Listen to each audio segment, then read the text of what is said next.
And alright, ito na po yung pinakamahalaga na bahagi po ng pagtitipon po natin sa umagang ito. Kung meron po kayong mga Bibles, buksan niyo po ang inyong mga Bibles as we stand together in the book of John chapter 6. John chapter 6.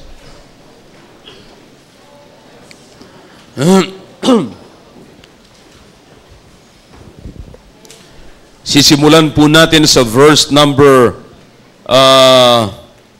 64, and then, dun muna po tayo sa verse number 71, babalikan po na lang natin mamaya yung 64. Alright? John chapter 6, if you're there, say aloud, amen. Alright, yung mga bisita po natin na walang Bibles, pakiguidean niyo po sila, at meron pa dito dapat answers na fill upan ng mga upuan, pakifill upan nyo. Alright? In verse number 71, the Bible says, He spake of Judas Iscariot, the son of Simon, for he it was that should betray him, being one of the 12. Alright? In verse number 64, but there are some of you that believe not. For Jesus knew from the very beginning, or from the beginning, who they were that believed not, and who should betray him. Chapter 12, please. Chapter 12. Alright? Look in verse number 4. Verse number 4. Then saith one of his disciples, Judas Iscariot, Simon's son, which should betray him. Chapter 13, in verse number 2. Chapter 13, in verse number 2. And supper being ended, the devil having now put into the heart of Judas Iscariot, Simon's son, to betray him. Look at verse number 26. Jesus answered, He it is to whom I shall give a sop when I have dipped it. And when he had dipped the sop, he gave it to Judas Iscariot, the son of Simon. Now this morning, I'm going to talk to you about the stages of a wasted life. Makikita po natin ngayong umaga kung ano po at paano ang isang tao nagkakaroon ng wasted na sayang na buhay. Ano? Buhay na naging walang kwenta at pagsisisihang buhay. Kaya ngayon, ini-emphasize po namin sa inyo, lalo na sa mga bisita po namin, na dapat magkaroon po tayo ng tamang decision kung anong klaseng buhay ang pipiliin po natin. At nandito po tayo sa simbahan na nagtuturo ng Biblia, at ang Biblia magpo-point out sa atin kung anong klaseng buhay ang dapat po nating piliin sa pamamagitan ng pagbibigay po sa inyo ng mga examples sa Bible. Alright? Tayo po sandali munang manalangin. Dakilang Diyos, salamat po sa mga talata na binasa po namin. Pagpalain niyo po ang mensaheng ito. Bigyan niyo po ng liwanag sa bawat isa. At naway maunawaan po ng bawat isa ang mga salita niyo upang at the end of the message, O God, they will come into a decision, they will come up into a decision, O God, that they will choose to live a life that is pleasing to God. At pagpalain niyo po na maliwanagan po ng mga bisita po namin. Ang lahat pong ito ay hinihiling ko po sa inyo at pinapangako ko po sa inyo, O Diyos, na ibibigay ko po sa inyo ang kaluguran, ang honor ng mensahe pong ito. Sa pangalan po ni Jesus, ang aming dalangin. Amen. Alright, thank you. You may be seated. Pwede na pong maupo. Ang una pong gagawin ko po sa inyo, mga kapatid, ay, alam ko yung iba sa inyo, ay kilala nyo na po si Judas, pero yung iba sa inyo, ay hindi nyo pa ho gaano naunawaan kung sino po si Judas. Alright? Pay attention here. Wala nang malikot, mga answers please, tulungan nyo yung mga bisita natin sa taas na makinig sila rito. Alright? Is everybody ready? Alright, kayo nasa likod, ready na kayo sa pakikinig? Amen? Alright? Again, wala munang magdodosing. Mahalaga ang salita ng Diyos. Salamat sa Panginoon. Nakinig kayo kanina ng mga nagpapatotoo rito, pero wala nang kapalit ang mensahe ng salita ng Diyos. Alright?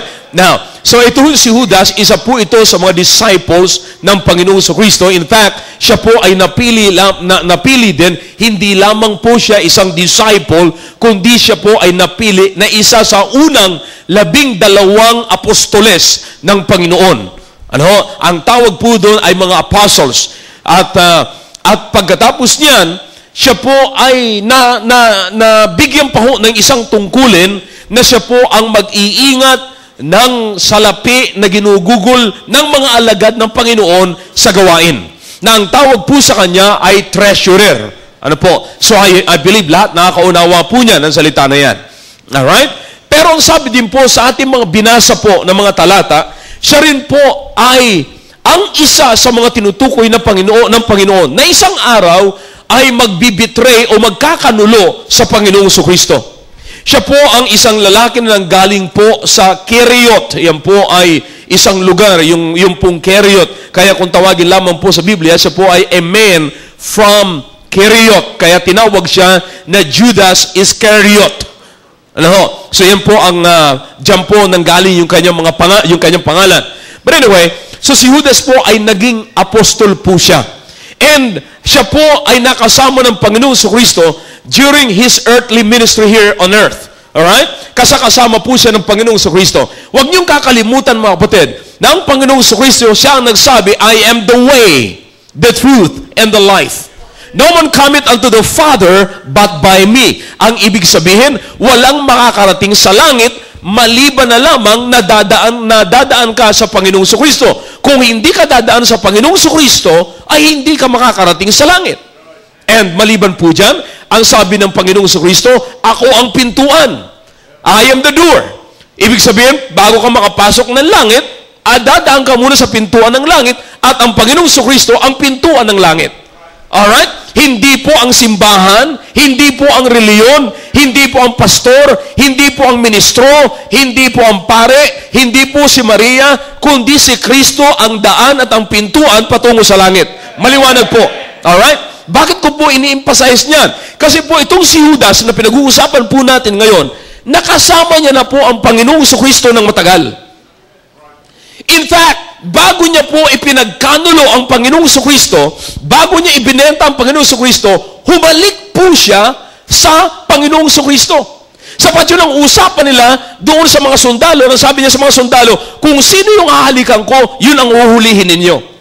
Alright? Now, sino po yung hinalikan niya? Si Kristo. Sino si Kristo? Pintuan ng langit. Sino si Kristo? Daan patungo sa langit.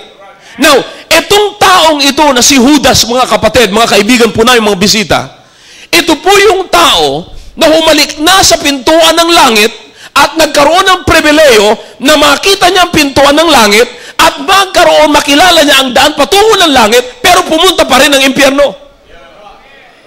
Nakuha niyo po yun? Ulitin ko po. Ito po yung tao na halos lahat ng pribileyo dumadaan sa buhay niya. Lahat ng kailangan sa buhay niya, dumadaan na po sa buhay niya. You see? Sabi ko nga po, nahalikan niya na yung pintuan ng langit. Nakasama niya ng matagal yung pintuan ng langit at daan patungo sa langit. Pero hindi ho siya napunta ng langit, pero napunta pa rin siya sa impyerno. Napakatalento po ng tao, matalento ang taong ito. Pero nais ko pong sabihin sa inyo, ito po yung buhay na kanya pong sinayang. Ang daming pribileho na sana kasama siya ng Panginoong Jesucristo ngayon sa langit, kasama siya ng mga disciples siya na sa langit po ngayon, kasama siya ng ibang mga men of God nandun sa langit ngayon. Pero na-miss niya po ang heaven. Bakit? He lived a wasted life. Nabuhay po siya, ipinamuhay niya ang isang sayang, walang kwentang pamumuhay. Alright? I hope nasusundan niyo po ako, mga kapatid. Now, ano po yung mga stages? Bakit po ito nangyari po kay Judas? Alam niyo, mga kapatid, kung anong nangyari kay Judas, hindi po imposible na mangyari din po sa bawat isa sa atin ngayon. Wala po. Ako po'y pastor, pero tao pa rin po ako. Kayo po ay tao pa rin. Sasabihin mo ay si Judas kasi yun, itinalaga siya ng Diyos sa ganung klaseng buhay. No, pinili ni Judas na hindi maniwala kay Kristo at magkaganon ang buhay niya at hindi niya pinili na siya mapunta ng langit, pinili niyang mapunta sa impyerno. Hindi po kagustuhan ng Diyos na siya mapunta sa impyerno. May katanungan po, ganito, bago ko ipagpatuloy at pumunta sa isang punto. Sabi niya, kung kilala ng Panginoon si Judas, bakit niya pa tinanggap siya para maging apostol at makasama niya? Napakasimple po ang sagot diyan. Alam niyo po ba, na kung si Judas ay hindi naniniwala sa Diyos kay Kristo, at nilaro-laro niya yung buhay niya sa Panginoon sa Kristo, at least, yung mga taong hindi naniniwala at nagpersecute sa Panginoon, merong isang silang tao na kasakasama ng Panginoon sa Kristo, at siya mismo ang makakapag-witness kung sino talaga si Kristo at ang katotohanan niya bilang isang Diyos. Naunawaan niyo po yun. Merong isang witness, ang isang grupo na hindi naniwala sa Panginoon sa Kristo, nakasakasama ng Panginoon sa Kristo, na mapapatunayan niya na totoo pala ang Panginoon sa Kristo. Now, let's go to the stages. Let's go to the steps. Yung kung paano si Judas at bakit si Judas po namuhay ng isang wasted life. Maring sabihin nyo ngayon, Pastor, ayoko maging Judas. Oh yeah, hindi na po pangit pangalan ng Judas, pero hindi naman po kung ang pangalan niyo Judas ay masama na kayo. Sapagkat ang Panginoon sa Kristo sa laman, may kapatid siya na Judas. You see, meron ding writer sa Biblia na Jude ang pangalan. Judas din ho yun. Hindi ko mo Judas ay masama na. No? Wag lamang hong si Judas Iscariot. Alright? Pero alam niyo po ba, wag man kayong magpangalan, hindi man kayo magpapangalan Judas Iscariot, pero pwede niyong makuha ang kaugalian ni Judas Iscariot. Ano po yun? Alright, let's go to number 1. Bibilisan ko lamang po to para pananghalian na po kayo. Let's find out kung ano po ang problema at kung paano po si Judas nagsayang ng kanyang buhay. Number 1, he lived for money. He lived for money. Naalala niyo po ba si Judas, noong siya po ay nandoon po, kasama siya ng Panginoong Kristo, at yung dalawang babae, isa sa dalawang babae, ay nagbuso ng pabango sa paanan ng Panginoong Kristo. At nung nagbuso ng pabango, sabi ni Judas, sayang, bakit mo sinayang yung pabango na yan? Sana binenta na lamang yan. Sana binenta na lamang yan at pag yung pera niyan, ibinigay na lamang sa mga mahihirap. Nagalit si Judas. Alam niyo kung bakit? Sapagkat sabi ng Biblia, hindi dahilan sa nangihinayang siya sa pabango, sapagkat gusto niya makuha yung pera, sapagkat hawat niya yung bag. Nanakawin ni Judas. You see? Now, anong ibig sabihin po nito? It was for money that caused him to get angry about the woman pouring the oil out of the alabaster box. Another one, it was money that motivated him to betray the Lord Jesus Christ. Now, he was the man, ito po yung tao na marunong gumamit ng pera. Pero pinahintulutan siya na gamitin siya ng pera. Nakuha niyo po yun.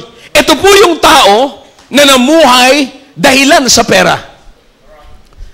At marunong siyang gumamit ng pera, pero pinahintulutan niya na gamitin siya ng pera.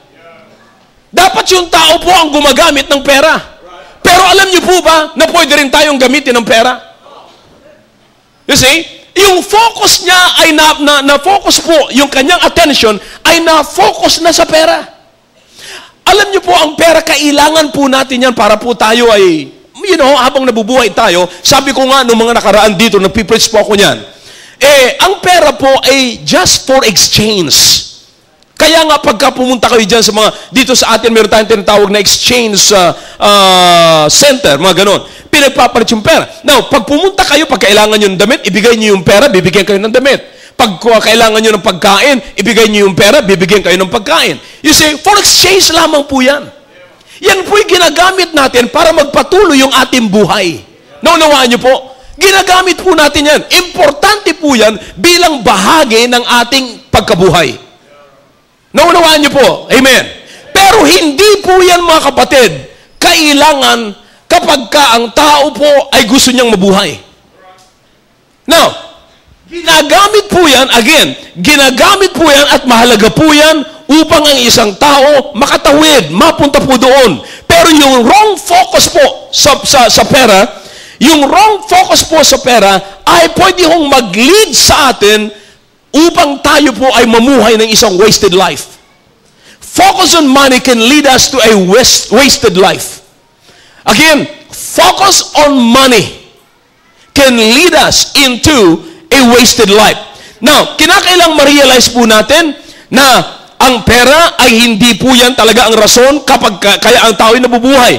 Huwag po tayong maging katulad ni Judas na tayo po ay mamumuhay dahilan sa pera. Ang pera ay kinakailang gamitin po natin upang may pamuhay po natin ang klase ng buhay na gusto pong ipamuhay sa atin ng Diyos. Alam niyo po, may dalawang pwedeng magdikta po sa atin kung paano tayo mamumuhay sa pamagitan ng pera. Alright? Maraming mga tao po na gustong mamuhay sa sanglibutan na ito na ayon na gagamitin ang pera ayon sa dikta ng sanglibutan. Alam niyo po, ang sanglibutan ay napakaraming ino-offer po sa atin. Ang daming ino-offer ang sanglibutan. Pumunta ka sa mall, maraming sasabihin sa iyo ng sanglibutan, eto kailangan mo to, eto kailangan mo to, eto kailangan mo to. Kaya pagpunta mo sa mall, sabihin mo, uy, gusto ko yan. Gusto ko to, maganda tong electric fan ito, bago ito ngayon. Uy, pagpunta mo naman sa mga computer center, gusto ko to, gusto ko to. You see, ang gusto ng sanglibutan, maghanap ka ng pera, maghanap ka ng pera, maghanap ka ng pera, and then get that one. Now, you understand? Ginagamit po tayo ng pera para ayon sa flow ng sanglibutan. It is the world, using the money of this world, that dictates us what to buy, what to do, what to get. But the truth is, most of them, we don't need it. We don't need them. Hindi po natin kailangan. Kaya, ang pera, mga kapatid, dapat mailagay natin sa isipan po natin, papahintulutan ng Panginoon na tayo pwedeng tumanggap ng pera, pero sabi ng Panginoon, nandyan yung pera, pero gamitin mo yan sa kung anong klaseng buhay ang gusto kong mangyari sa buhay mo. Alright? Naunawaan niyo po. Now, kaya nga po, maraming mga tao na hindi magkakasya-kasya ang pera niya. Alam niyo kung bakit? Ang sinusunod ninyo, yung gusto ng sanglibutan na pamumuhay. Hindi maubos-ubos. Naalala ko isang lalaki, sabi niya, alam niyo yung misis ko, kamag-anak yan ni Ken Roosevelt. Kilala niyo ba si Roosevelt? Yan yung palagi nagsabing sa gera, charge! Charge! Sabi niya, bakit kamag-anak ng misis mo si Roosevelt? Dahil Pilipino ka. Alam mo, misis ko kasi, palagi nag-iikot yan sa mga malls. At bawat counter, sabi niya, charge! Charge! Hindi niyo gano'n nakuha yun? Patawa po yun, patawa yun. Pwede kayong tumawa. Ibig sabihin, bibigay yung kanyang card, charge! Charge! Palibasa kasi hindi gano'n uso sa atin ng card. But anyway, at least nagpatawa ako, hindi lang kayo tumawa. But, alam nyo, napakaraming gustong mangyari ng sanglibutan sa buhay natin. Kaya ang gusto ng sanglibutan, alright, kumalap ka ng kumalap ng pera. Bakit? May gusto pang ipagawa sa inyo ang sanglibutan eh. Anong gusto mangyari ng sanglibutan? Ops, kailangan mo ng pera. Bakit? Pambili ng gin. Kailangan mo ng pera. Bakit? Pang-tong eats. Familiar ba, Sarge? Kailangan mo ng pera. Bakit? Alam mo naman, mamayang gabi, doon tayo sa patay sindi. Say, pagdating ng payslip, titignan ni Mrs., bakit ito na lang? May loan ka pala? Hindi mo sinabi sa akin. Familiar ba, Sarge? See? Karamihan mga Mrs., ignorante sila sa loan ng mga mister. Kaya ilang mga misis ngayon ang walang kaalam-alam pagdating ng payslip, hindi nila alam. Hanggang ngayon, hindi nila alam kung magkano ang sweldo ng sarhento. Yeah? Iba din na, mukhang nagigising na lang kayo na ginaganon-ganon na lang nila, nagpakuya-kuyaki na lang eh. Kasi alam nila. But the truth is, alam niyo kung bakit nawawala ng pera ang tao? At lagi na lamang gusto lang, pera, pera, pera. Kaya nakakaisip ng masama, kasi gusto pa rin nilang malaking pera. Gusto pa rin nilang malaking pera. Bakit gusto nilang malaking pera? Kasi ang sanglibutan, merong pinabibili sa'yo, at gusto ng sanglibutan, ipamuhay mo yung buhay ng iba. You understand that? But let me ask you a question. Yung buhay mo ngayon, na tinatahak mo ngayon, yan ba talaga ang buhay na gusto ng Diyos sa iyo? O yan ang gusto ng, kasi yung mga kaibigan ko, mga tutyal, kinakailangan lang maging tutyal din ako. You see? Now, sino may sabi sa inyo na kailangan mo talagang cellphone? Mabubuhay ka ba na wala kang cellphone? Pero ang gusto ng sanglibutan, magkaroon ka ng cellphone, yung dual SIM pa. Bakit? Yung isa kay Mrs., yung isa para sa hindi Mrs. Yung isa pang Lunes, yung isa pang Tuesday. Nakakita pa kayo ng tao, mga kapatid? I mean, lalaki, katakot-takot ang SIM card. Di ba, Master, ano? Oh, yeah. Katakot-takot. Ang dami. Iisa lamang na tao, pero ang SIM card, 5. Minsan yung iba pa, 7, araw-araw nagbabago. Depende kung saan lugar nandoon. But you understand what I'm saying? Ang sinasabi ko po sa inyo, kaya ho tayo kinakapos ng pera at nagsusumikap na gusto ko pa ng malaking pera. Bakit? Sapat ang gusto natin buhay ay yung buhay ng sanglibutan at hindi yung buhay na gusto ng Diyos na ipamuhay sa atin. Bakit ko sinasabi po ito sa inyo ngayon? Sinasabi ko po ito sa inyo ngayon, mga kapatid, sapagkat gusto kong piliin nyo ang pamumuhay na katulad ng pamumuhay na gusto ng Diyos na ipamuhay ninyo. Kaya tayo, maraming problema eh. Pag hindi mo ipinamuhay yung gusto ng Diyos na buhay para sa iyo, magkakaroon ka ng maraming problema. Si Judas, ganun po ang naging problema niya. He lived for money. He lived for money. Hindi po siya namuhay na katulad ng buhay na gusto sa kanya ng Panginoon. He is an apostle. He is a disciple of the Lord Jesus Christ. He is an officer of the church. One of the officers of the church. Pero ano po ang nangyari? Hindi po siya namuhay ng katulad ng pamumuhay ng isang buhay Kristiyano. Sabi ko nga sa inyo, inaayawan ng marami sa kasundaluhan, ayaw nila ng buhay ng Kristiyano. Sabi nila, born again. Praise the Lord. Asahan nyo ito, Sarge. Kayo mga Sarge. Pag uwi ninyo, brother, kumusta ang simbahan? Pag uwi nyo, gaganyanin kayo. Pero sa totoo lang, sino ang may maayos na napakinggan ngayon? Habang yung iba nasa tupada ngayon, Lugis, banat, talisayin! Ando doon sila ngayon. May maaabutan kayo ngayon sa tropa nyo pag uwi nyo, nakainom na. Sino ngayon ang mabaho? Yung galing sa simbahan o yung galing sa labas? Ang buhay ng Kristiyano, pagka kayo naging Kristiyano, katulad ko ni kwento, si Colonel Vicente, incoming general this year. Si Colonel De La Cruz, na dating battalion commander ng MP. Baka hindi nyo naalala yan. O wala pa kayo that time. But anyway, hindi pa naman 1940s yung mga kapagkailan lang. Kayo naman, Sarge, sobra naman kayo. Hindi ko mo walang buhok ay matagal na. Many years ago. But anyway, sasabihin ko sa inyo, pinili nila ang buhay na ito. Pero tanungin nyo sa kanila kung sino ang low maintenance. Buhay na Kristiyano. Buhay na mayroong Biblia. Pag alis nyo, hindi ba kayo iinit ang ulo? Bakit hindi iinit ang ulo ninyo? Wala kayong pambiling sigarilyo eh. Bakit hindi uinit ang ulo nyo? Magbi-birthday kayo, wala kayong pambili ng alak. Nakakita na ba kayo ng mga sundalo o mga nasisweldo sa sa serbisyo na naglo-loan dahilan lamang sa pambili ng alak? Pero pagka kayo Kristiyano, hindi kayo maglo-loan na pambili ng alak.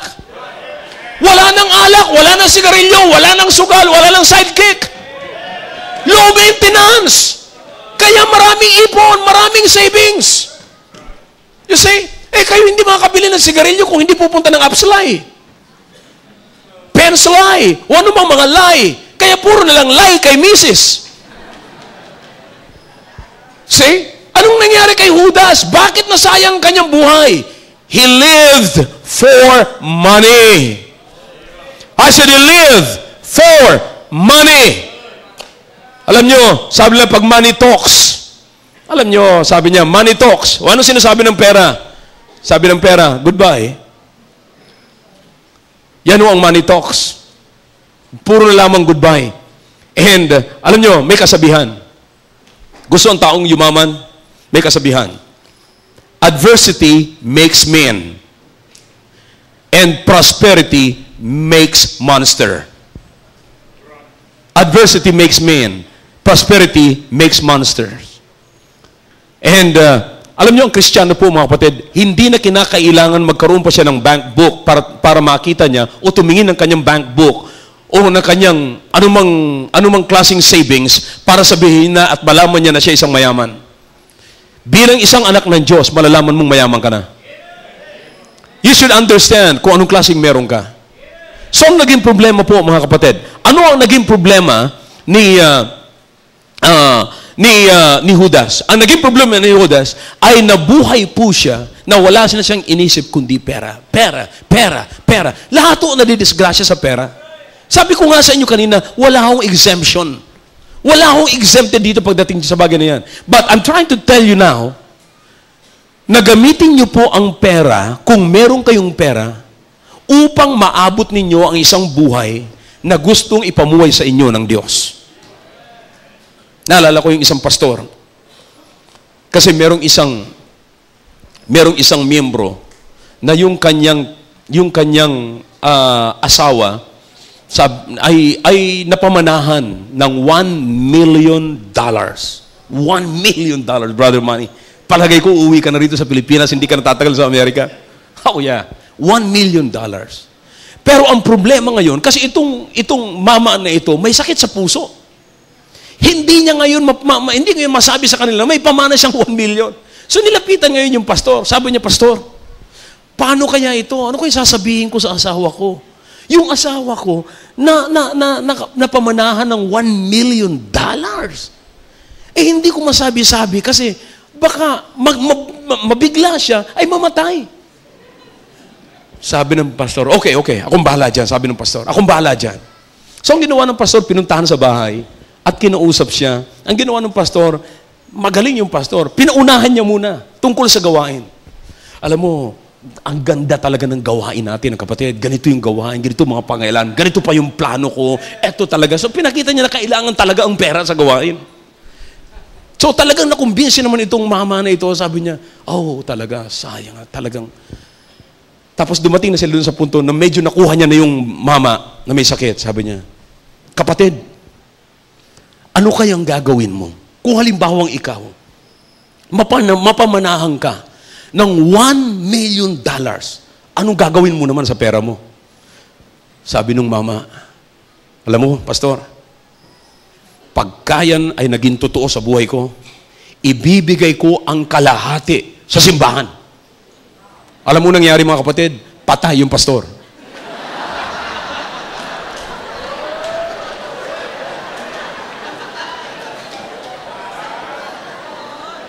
Inatake yung pastor.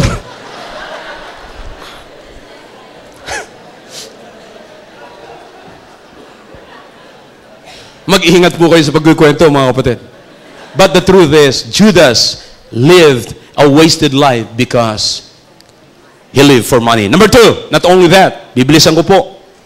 Number 2, Judas not only lived for money, but he lived for the immediate. Pangsamantala, pangmadalian. Judas never thought about tomorrow's consequences. Hindi niya inisip na merong kabayaran yung kanyang gagawin ngayon at kung kanyang sasang-ayunan ngayon.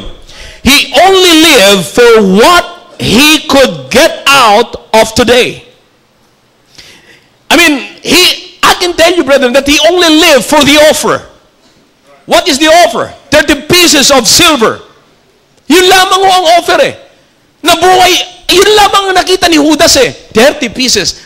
Meron akong pera ngayon. Hindi niya naisip, ang kinabukasan, may consequences yun. He only lived for the immediate. Alam niyo, madali tayong gumawa ng decision kasi gusto natin yung nakikita natin ngayon. Ang sabi ko nga niyan, huwag mong ipagpalit yung pansamantala na nakikita mo ngayon sa pinakamahalaga para bukas. Huwag mong ipagpapalit. You see, napakarami hong mga tao ngayon, ipinagpapalit ho yung napakahalaga. Katulad ni Judas, tingnan niyo po, anong nangyari po kay Judas? Pinili niya ho yung 30 pieces kasi may offer eh. Yun ang nakita niya. Kinagat niya kaagad yung offer. Alam niyo ba na napakarami ngayon mga napahamak sa serbisyo dahilan sa bagay na yan? Naalala ko minsan, maraming beses na lumalapit sa akin, maraming mga sundalo, sabi niya, Pastor, ano masasabi niyo po sa ganito? May offer po sa akin sa labas. Ano kaya? Magpa-discharge na ako. Marami yung nagpa-discharge na ganyan. Pero later on, napagod sila sa labas, nagpabalik uli. Pastor, magpapa-reinstate ka agad. Magpapa-reinstate na naman huli ako. Sabi ko, bakit? Akala ko gumawa ka ng decision. Alam niyo kung bakit? Tinitig lang lamang nila yung for immediate. Pastor, kinakailangan akong umalis kasi kailangan ng pamilya ko. For the immediate. Pero what is the future of your family? I hope you understand. Marami mga bagay sa punto ng buhay natin, mga kapatid, na madali ho nating kagatin, yung mga nakikita natin, nagagandahan tayo, kaya natin kinakagat. Kaya natin tinatanggap. Pero ang totoo nun, hindi pa naman natin kailangan sapagkat in the future, hindi ho yun kailangan natin buhay Ang kailangan natin buhay maayos. Makakita kayo, napakarami mga kababaihan, mga bata pa. Mga batang babae, batang lalaki. Ang bibilis mag-asawa.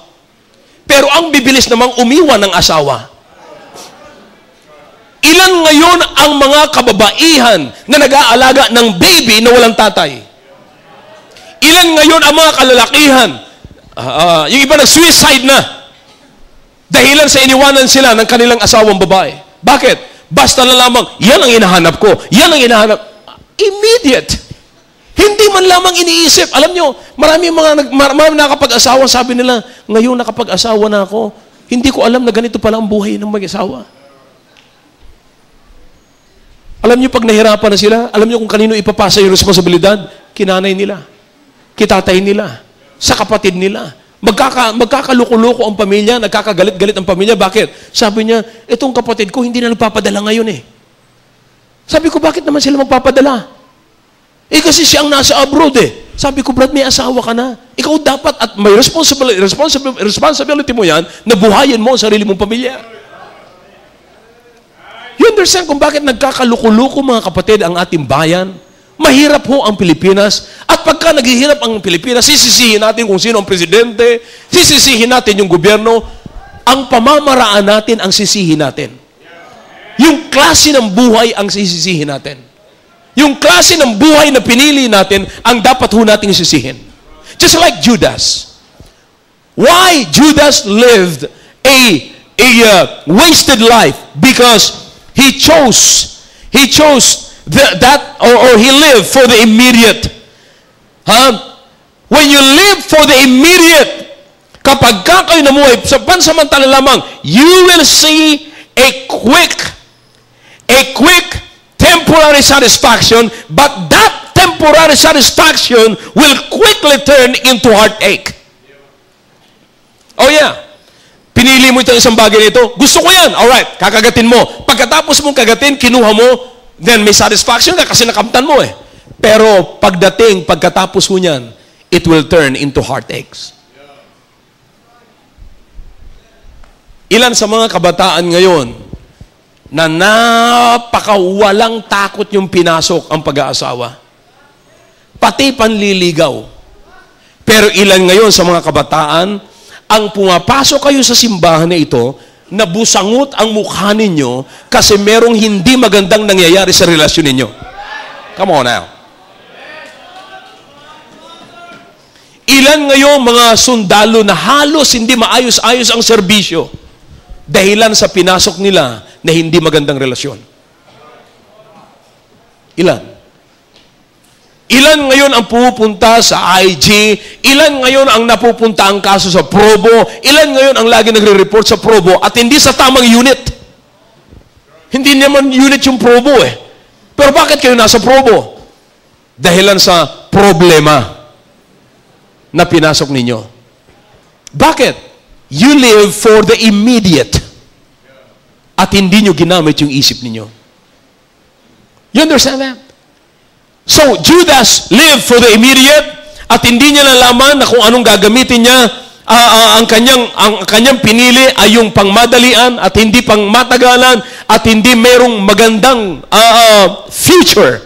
So, what I'm trying to tell you, brethren, is never base your life on immediate satisfaction, but always base your actions upon tomorrow's repercussions. Gamitin natin yan sa kung anong mangyayari bukas. Hindi po ngayon.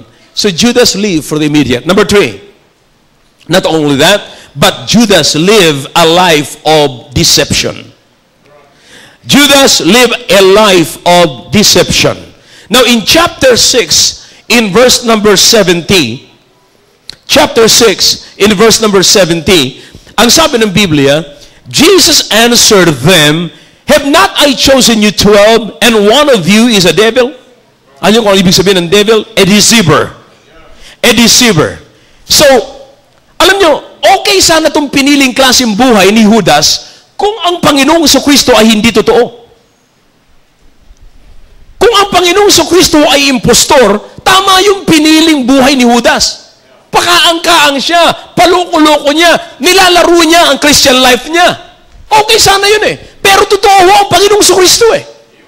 Kaya nga, nakasama siya at pinintulutan siya ng Panginoong Kristo upang makita niya ang katotohanan na si Kristo nga ang sinagsasabing, I am the way, the truth, and the life. No man cometh unto the Father but by me. Si pinapakita ng Panginoong Kristo na siya nga ang totoo. Now, okay sana yung pagpili ni Judas na, alright, lalaro-laruin ko to, sasakay-sakay ako dito, ipopolitika ko to. Lalaruin ko to. You know, nilaro-laro niya yung buhay niya, nakasama niya ang Panginoong Kristo. Bakit? Akala niya yung buhay na ganun, talagang laro-laro lang ito, hindi naman totoo itong grupo na ito. Alam niyo mga kapatid, hindi niya kilala ang Panginoong Kristo. At kailanman ay hindi niya nakilala ang Panginoong Kristo. Pero alam niyo po ang sabi ng Biblia, sa binasa po natin kanina, John chapter 6 and verse number 64, kilala siya ng Panginoong Kristo from the very beginning. Kilala siya ng Panginoong Kristo from the very beginning. What I'm trying to tell you this morning, brethren, is this. Alright? Nandito na po kayo. Marami po nga pupunta po sa simbahang ito. Nilalaro nyo pa rin. Akala nyo katulad pa rin to ng dating grupo ng pananampalataya ninyo na pwedeng daya-dayain, lukuhan ba kayo? Oh, sige lang, sang-ayon ka, kunyari maganito ka, sabi ko nga, si Judas ho, nahalikan niya na ang pintuan ng langit, pero pumunta pa siya ng impyerno. Kasama niya ng matagal, ang daan patungo sa langit, pero hindi niya natagpuan. Ang natagpuan niya, ang daan patungo sa impyerno. Now, ilan sa atin po ang pupunta lamang kayo dito dahil lang sung kani-kaninong tao? Nilalaro niyo ang simbahan. Nilalaro niyo ang salita ng Diyos. Nagbibitbit kayo ng Biblia ngayon. Mamaya sigarilyo na naman hawak niyo. Nagbibitbit kayo ng Biblia ngayon. Mamaya bote ng alak na naman hanap niyo. Nagbibitbit kayo ng Biblia ngayon. Mamaya manok na naman ang hawak ninyo. Nagbibitbit kayo ng Biblia ngayon. Mamaya barahan na naman ang hawak ninyo. You understand what I'm talking about? Sasabihin natin naniniwala tayo sa Diyos pero walang nangyayaring buhay natin. Bakit? Naniniwala ako sa Diyos pero hindi ko pipiliin ang buhay ko na gusto ng Diyos. Ang sabi ng Panginoon, dito ka. Ito ang buhay mo. Alright? Kung ako ang gusto mo, naalala niyo ba ang alok ng Panginoon ng araw? Sabi ni Joshua, piliin niyo ngayon kung sino gusto niyo maging Diyos. Bakit? Pag pinili ninyo kung sino ang gusto nyo maging Diyos, yung Diyos na yan ang magsasabi kung anong gusto niyang buhay para sa'yo. Alright? Pinili nyo ngayon, Diyos ng langit. Sabi ng Panginoon, ito ang buhay mo. Pero sabi mo, Panginoon, Diyos lang kita, pero ito ang gusto kong buhay. You understand that? Gusto natin ang buhay na konbinyente sa atin. Yun din ho yung pinili ni Judas. The truth is, gusto ni Judas maglingkod sa Panginoon pagka conveniente siya. Maluag siya. Yan ang gusto nating buhay. Gusto nating magsimba pagka maluag ang oras natin. Gusto nating magsimba pagka hindi tight ang oras natin. Hindi yan yung buhay na gusto ng Diyos sa buhay mo. Ano problema ni Judas? Bakit ho nagkaroon, nasayang ang buhay niya? Bakit po nasayang ang buhay ni Judas? Because he lived a life of deception. Just imagine, brethren, he lived the perfect deceptive life. He lived the perfect deceptive life. Nalinlang niya eh. Sino yung mga nalinlang niya? Nalinlang niya ho yung mga tao na nasa kapaligiran niya. Nalinlang niya yung mga opisyalis na kasakasama niya. Nalinlang niya yung kanyang kamanggagawa. Nalinlang niya yung mga ibang mga disciples. Pati sarili niya. Nalinlang niya rin. Pati sarili niya, nadaya niya rin. Pero alam niyo, merong isang kasama siya na hindi niya nadaya. Ang Panginoong Kristo. And you know what? What happened? Anong naging problema niya po? Yung kanya pong religion was only a servant to his worldly interest. Yung kanya pong pagpupunta-punta simbahan, paraan niya lamang yun upang ma-fulfill ang gusto niyang mangyari sa sanglibutan. Para magkapera siya, punta sa simbahan, kaya siya nagkaroon ng 30 pieces, dahilan sa Panginoong Kristo. Kaya siya nagkakaroon ng pera, sapat siyang may hawak ng bag, katiwala ho siya ng mga pag-aari ng mga disciples. Naunawaan niyo po, yung simbahan sa kanya, instrumento lamang siya para marami akong butante. Kaya marami hong mga politicians nasa loob ng simbahan pag araw ng linggo, pag malapit na ang eleksyon. Anong nangyayari po ngayon? Yung religion nila, instrumento lamang yun para ma-accomplish nila ang worldly interest po nila.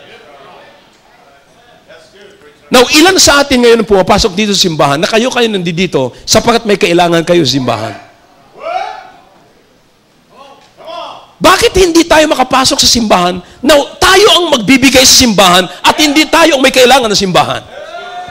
Ang simbahang ito, alam ko, nakakatulong sa bayan. Ang simbahang ito ay naniniwala ako na itong mga tao nandito sa loob ng simbahan, ito ang kailangan ng Pilipinas, kaya handa ako mag-invest sa simbahang ito. Hindi yung, bakit? Ano bang meron dyan sa simbahan na yan? Pakakainin ba tayo dyan? Meron ba tayong karagdagang sweldo pag nagsimba tayo dyan? Ginagamit nyo lamang ang simbahan para makakuha kayo. Pero kailangan mo ang simbahan sapagkat dito nahahayag ang salita ng Diyos. At ang salita ng Diyos ang kailangan natin sa pamumuhay natin araw-araw. We cannot live a life that God wants us to live without hearing the Word of God. Principles, biblical standards are important. Hindi ho natin matatagpuan ang buhay ho natin na kaaya-aya sa Diyos kung hindi po natin mapapakinggan ito sa loob ng simbahan. Anong nangyari po? Instrumento lamang po ni Judas yung simbahan. You see? So what happened po? Sinayang niya po ang kanyang buhay. Huwag ho nating sayangin ang ating buhay kahit na 1 minuto ng buhay po natin para mabago o mawala yung chance po ng survival or usefulness natin sa mata ng Diyos. Gusto ng Diyos na gamitin po tayo. Pero nawawala po yun at nasasayang po yun, nasasayang. Just imagine, anong klaseng pribileyo, opportunities ang dumating sa buhay ni Judas na nasayang lamang. Sabi ko nga, ang tindi. Nahalikan niya na yung pintuan ng langit. Hindi pa siya nakarating ng langit. Nakakita na ba kayong tumatakbo? Nandun na sa finish line, mahawakan niya na yung tali. Nadapa pa siya. At nung nadapa, sabog pa yung uso. Sabi niya, pambira, pera na, naging buhangin pa. Bakit? Puro buhangin yung uso eh. Naunawaan niyo? Now, ilang mga tao po ngayon ang nasayang ang kanilang buhay sapagkat una, namuhay sila para sa pera. Namuhay sila sa mga pansamantala lamang. Nakikita natin. Ang dami. Sasabihin mo, gustong-gusto ko yung pagkain na yan at ipagpapalit mo na ang karangalan mo dahil lang sa pagkain. Kamakailan lamang kagabi yata, si Brother Noel, yung testimony po rito. Nagkukwento po siya na ipinalabas telebisyon. Yung kung tawagin na kalakal girls, tawag ba? Kalakal girls. Ipinagpapalit yung kanilang reputasyon. Bigyan mo lang sila ng kalakal. Alam mga, bakal, bote, ibibigay niya rin yung kanyang reputasyon. Yun ang kapalit. Bakit? Gusto nilang kumain eh. Pagkain. Pwede ka mabuhay kahit hindi ka kumain ng isang buong maghapon eh. Ako, 1 meal a day lang ako. See? Now, what I'm trying to tell you, brethren, is this. Bakit ipagpapalit natin yung karangyaan natin? Yung karangalan natin? Bakit ipagpapalit natin sa mga pansamantala ng bagay na yan?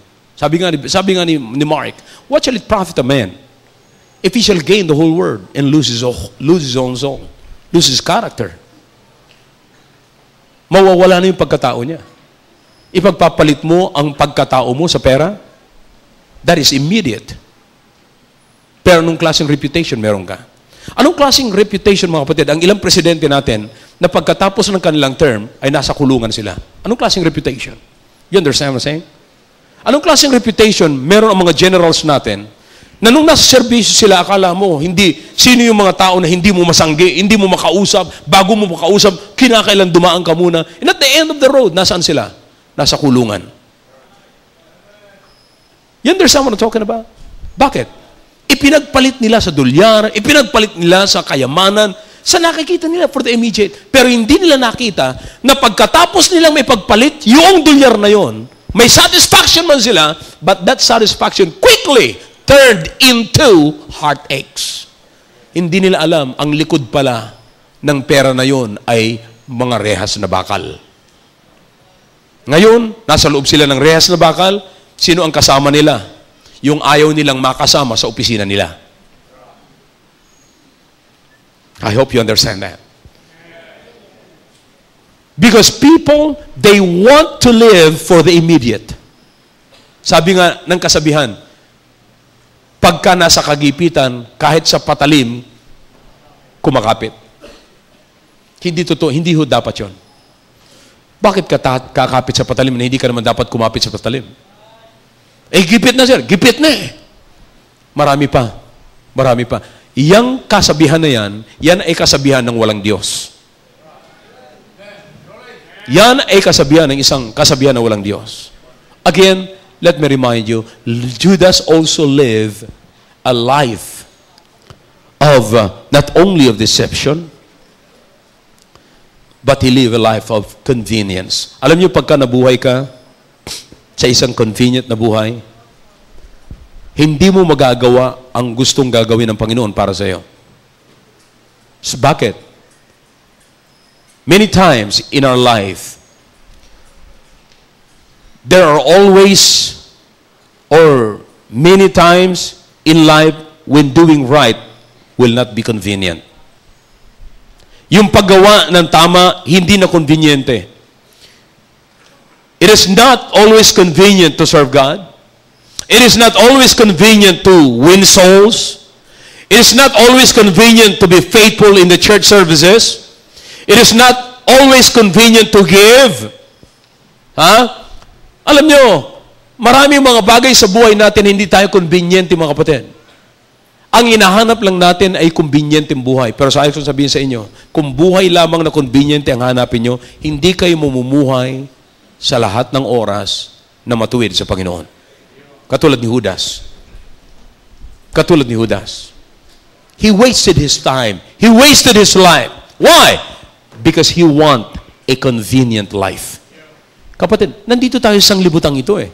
Ang dami nag-aagaw-agaw sa convenient yung buhay. At pag hindi mo natagpuan ng convenient buhay, ang gagawin ho nila, persahan nilang kukunin yung convenient yung buhay. By all means, sa pandaraya, by corruption, sa lahat ng kalukuhan, basta't mamuhay lamang sila ng isang convenient yung buhay. But you know what? At the end of the road, heartaches. Ilan ngayon ang nagsisisi na nasa loob ng kulungan, ng bilangguan, dahilan sa pinasok nila. Na alam nila na yun ay pansamantala at makakapagbigay sa kanila na maayos na pumuhay. Yun ang akala nila. But at the end of the road, nagulat na lamang sila na inaakala nilang aayos ang buhay nila, giginhawa ang buhay nila, lalong mahirap ngayon sa loob ng kulungan. I hope this message is clear, brethren. Para sa amin po mga bisita, ang rason kung bakit dinala ko minsaheng ito, upang makita po natin yung buhay natin. Baka hindi po natin alam. Ang tinatakbo po natin buhay ay buhay na natinakbo. Ay same life na tinungo po ni Judas. Judas lived he lived for money. He lived for convenience. Nabuhay po siya for immediate. Gusto niya mabuhay na, a life of deception. Nilaro-laro niya yung mga pagkakataon na sana totoo na siya. Alam niyo ba na napakarami ng pagkakataon yung kasama niya ang Panginoon, sana niniwala na siya sa Panginoon eh. Alam niyo ang problema po sa atin, kinakailangan makakulong muna tayo bago tayo tumino. Pwede ka naman tumino kahit hindi ka makulong eh. Kinakailangan maghirap muna tayo bago tayo yumaman. Pwede ka naman yumaman kahit hindi ka maghirap eh. Kinakailangan maloko muna tayo, mabuang muna tayo bago tayo tumino. kinakailangan humawak muna tayo ng pornography bago tayo humawak ng Bible. You understand? Pwede ka naman humawak ng Bible. I'm saying, kayo mga first-time visitors po ngayon, nandito na po kayo, naririnig nyo na ang salita ng Diyos, nakakita na po kayo ng mga tao may hawak ng salita ng Diyos, at naniniwala sa Diyos. Now it's time for you to believe God. We're not playing church here. Hindi po tayo nagpapakita ng tao rito. Ito mga kasamahan po natin dito, mga nagpatotoo dito, wala ho silang pinapakita dito para sila ma-promote. No way. We're not promoting people. Kaya nga pagdadating po dito sa simbahan na ito, makakarinig kayo rito ng mensaheng masakit sa inyo. Bakit? Tutuhanan po tayo rito. At kung narinig mo na ang katotohanan na sabi ng Biblia, huwag mo nang papagmatigasin ang iyong puso sapagkat deceiving yourself. Sabi ng Biblia, huwag mo nang papagmatigasin ang iyong puso na katulad na niluloko mo sarili mo. Now, narinig mo ang katotohanan, tanggapin mo ang katotohanan sapagkat yung the same na katotohanan ang magpapalaya sa iyo. Ngayong umaga, nasa iyo pa rin yung choice. You can choose to live what the world dictates you, or you can choose to live what the Lord, God, teaches you to live. Nasa iyo po pagpipili. Anong klaseng buhay ang pamumuhay natin? Isang buhay na walang Bible, o isang buhay na mayroong Bible? Isang buhay na walang simbahan, o isang buhay na mayroong simbahan? Isang buhay na mayroong Diyos, o isang buhay na walang Diyos? Sa lahat ng bisita po namin ngayon, nasa inyo po ang decision. Tumayo po tayong lahat. Dakilang Diyos, salamat po sa inyong salita. Salamat po sa mga anak niyo ngayon, maging sa mga bisita po namin na kinig ng inyong salita. Pagpalain niyo po ang decision nila ngayon. Pagpalain niyo po, Panginoon, ang anuman pong ipapahayag po nila sa harapan po ninyo. Pero bago po yan, Panginoon, kausapin niyo po ang inyong mga anak. Alam po nila kung nasaan po sila ngayon. Alam po nila, Panginoon, kung anong klaseng buhay meron po silang pinamumuhay ngayon. But again, oh God, I want you to encourage your people. I want you to speak to their hearts, oh God, and encourage them to always choose to live a godly life. A life that is pleasing to you. Oh God, help us this morning. Once again, encourage your people to live a godly life. Your heads are bowed, your eyes are closed. God is speaking to your heart so the message this morning. I want you to step out of your seat and come forward, kneel down and talk to God. Sige po. Kausapin po natin ang Panginoon.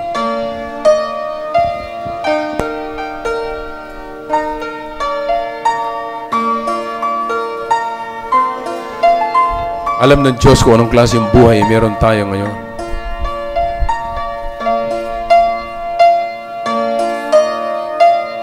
Alam ng Diyos kung anong klaseng buhay ang pinili natin.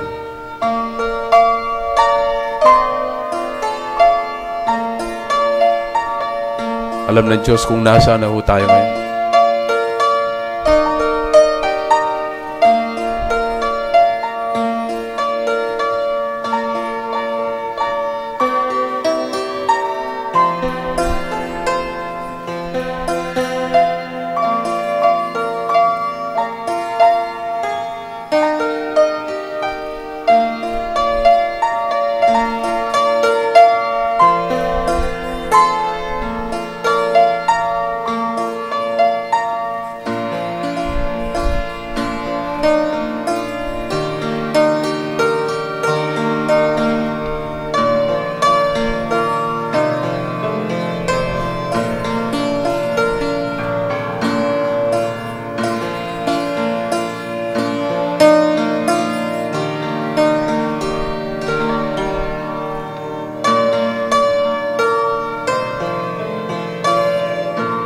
Dakilang Diyos, marami po salamat sa ginawa niyo po sa aming kalagitnaan. Salamat po sa mga anak niyo na lumapit po rito. O Diyos, alam niyo po ang buhay at anong klaseng buhay ang pinamumuhay po namin ngayon. O God, wag niyo pong paintulutan na katulad po kami ni Judas. We are just wasting our life, O God. We don't want the world to waste our life, O God. We don't want the world to use our life, oh God. Because this wicked world will take advantage of our life. And this world will just waste our time, will just waste our money. And will just waste our life, our efforts, oh God. But oh God, this morning I beg you, help us to get out of this mess, oh God. We don't want to spend our life for money. And we don't want the money of this world to use us.